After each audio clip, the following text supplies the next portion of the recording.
La estrategia del día es traída para ti por bloomberglinea.com. Muy buenos días. En efecto, ya estamos en esa época del año en la que hablamos del simposio de Jackson Hole, esta vez en un contexto muy particular para Jerome Powell. ¿Qué podemos esperar? Bolivia pone fin a la era socialista con un próximo presidente proempresarial. Hablamos también del acuerdo de Sheinbaum con Guatemala y Belice. Y el mundo vigila el desenlace de los encuentros de Trump con Putin y Zelensky, los líderes de Rusia y Ucrania. No olviden hacer clic al botón de seguir del podcast, activar la campana para que puedan recibir la alerta de un episodio nuevo cada mañana.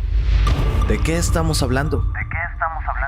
Inicia una importante semana para la Reserva Federal de Estados Unidos, con los ojos del mercado y de los vigilantes de la política monetaria puestos en los pintorescos paisajes montañosos de Jackson Hole, en Wyoming, sede del simposio anual de política económica que organiza la Fed de Kansas City, y que, como siempre, reúne a las figuras más importantes de la economía, desde banqueros centrales, académicos, ministros de finanzas y hasta empresarios, para discutir los retos económicos durante 3 días, y para escuchar también a la voz más importante de todas, la del presidente de la Fed, Jerome Powell. Me gustaría que regresáramos a lo que ocurrió hace un año en este mismo lugar. Hace 12 meses, la pregunta que urgía a todos resolver era ¿cuándo la Fed comenzaría el ciclo de relajación de las tasas de interés, que por un largo periodo se habían mantenido en su nivel más alto, no visto en más de 20 años? En Jackson Hole, en ese simposio, las palabras mágicas llegaron. Powell dijo, llegó el momento. Era agosto de 2024. Faltaban 3 meses para las elecciones que marcaron el regreso de Donald Trump a la Casa Blanca. Y el argumento central era que la inflación había cedido, manteniendo al mismo tiempo un mercado laboral fuerte. En septiembre vino el primer recorte, el segundo vino en noviembre y el tercero en diciembre, dejando el rango de las tasas entre 4.25 y 4.50%, y que se ha mantenido desde entonces, por los últimos 8 meses. Una de las principales razones ha sido la poca prisa que Powell y el resto de los miembros de la Fed han tenido para continuar la senda de recortes, argumentando cautela y a la espera de mayor claridad sobre el efecto de la política de aranceles que comenzó apenas Trump tomó oficina en enero, y que a la vez le ha valido a Powell una fuerte presión por parte de Trump para bajar las tasas cuanto antes.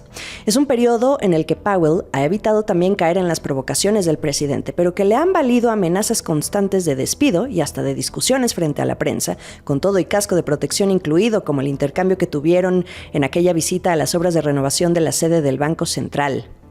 Un año después, y tras 8 meses de mantener el rango de tasas sin cambios, e incluyendo una turbulenta relación entre Powell y Trump, la pregunta vuelve a ser más o menos similar. ¿Está lista la Fed para reactivar ese ciclo de recortes que inició en septiembre de 2024?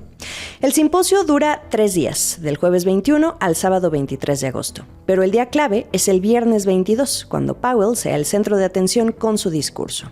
¿Qué tiene que decir esta vez? ¿Qué es lo que debemos esperar? ¿Cuáles serán las palabras mágicas o no tan mágicas para el mercado? De entrada, se espera que revele la estrategia que va a utilizar para alcanzar sus objetivos de inflación y de empleo, aunque también podría dar algunas pistas sobre qué podría pasar en esa próxima decisión de tasas en septiembre. A un año de expresar que había llegado el momento para iniciar los recortes, las circunstancias son distintas. Mucho ha ocurrido en los últimos 12 meses. Algunos economistas buscan señales de que vengan los recortes en aras de apuntalar un mercado laboral hoy debilitado y aliviar la carga de la deuda estadounidense. Sin embargo, creen que este año Powell no será tan franco.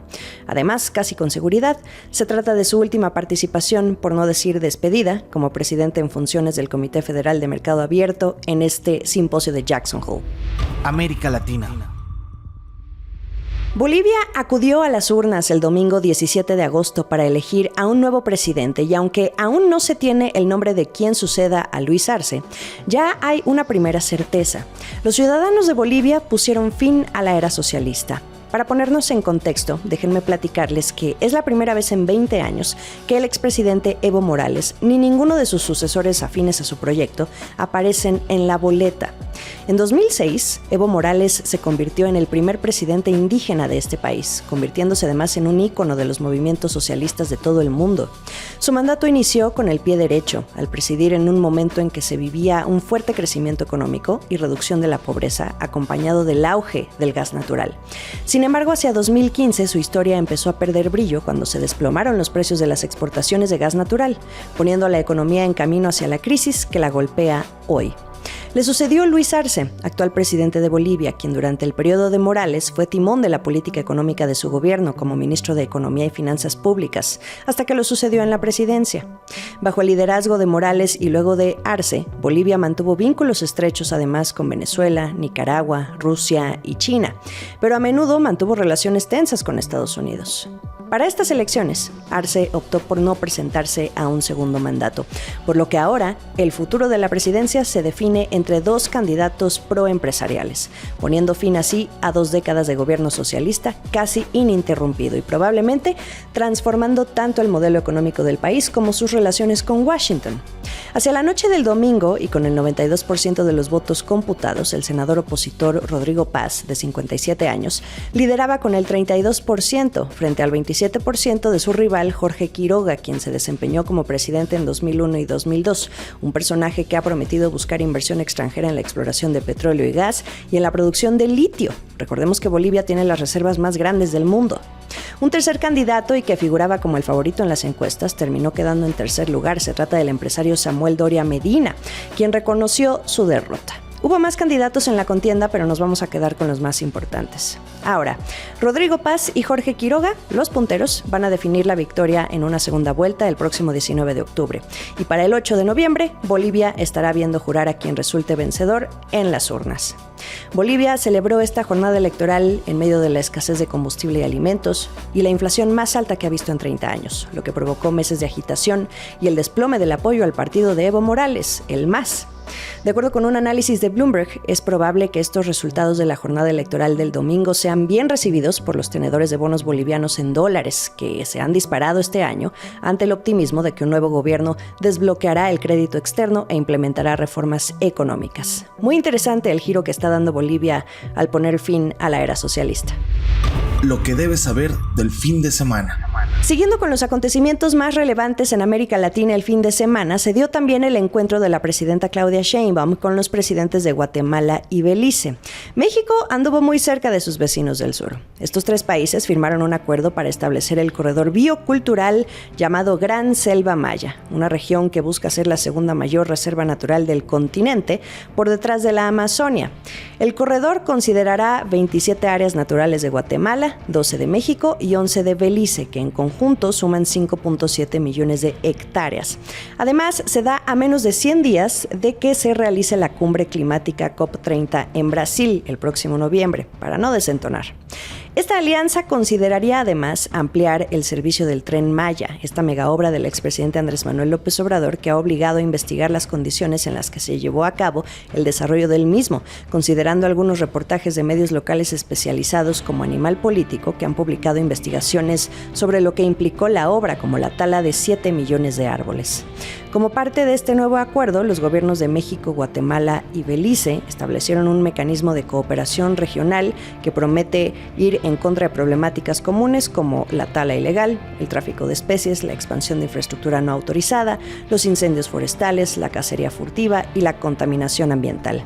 En este contexto, se dio también, por cierto, una reunión bilateral entre Sheinbaum y Bernardo Arévalo, presidente de Guatemala, donde acordaron elaborar un protocolo para la repatriación de migrantes y un programa de trabajo temporal bilateral tras abordar una agenda centrada en seguridad y desarrollo fronterizo.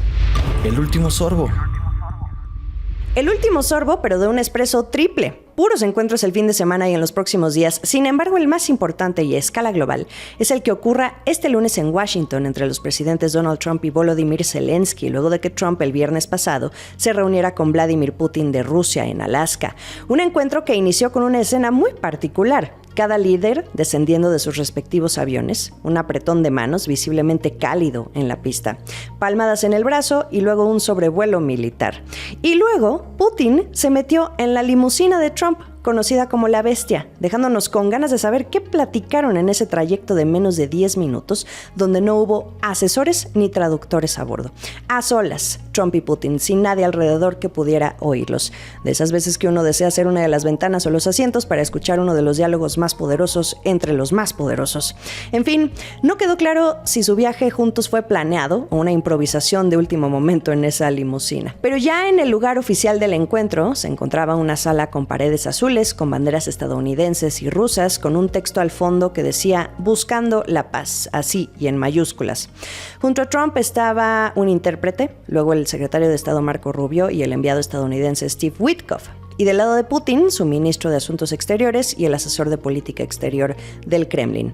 Muchos detalles de la reunión siguen sin estar claros, pero Witkoff este fin de semana dijo a CNN que Estados Unidos podría ofrecer a Ucrania garantías de seguridad, pero no queda claro qué tipo de garantías.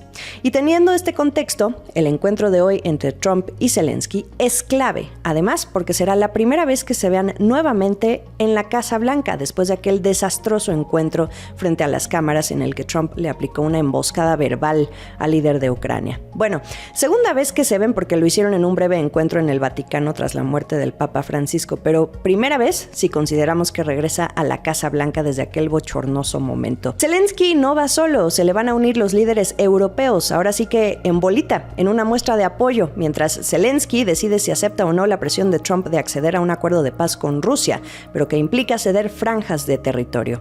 Asisten la presidenta de la Comisión Europea, Ursula von der Leyen, el secretario general de la OTAN, Mark Rutte, el presidente finlandés, Alexander Stubb, el canciller alemán, Friedrich Merz, el primer ministro británico, Keir Starmer, y el presidente de Francia, Emmanuel Macron. La primera ministra italiana, Giorgia Meloni, también se uniría a las conversaciones.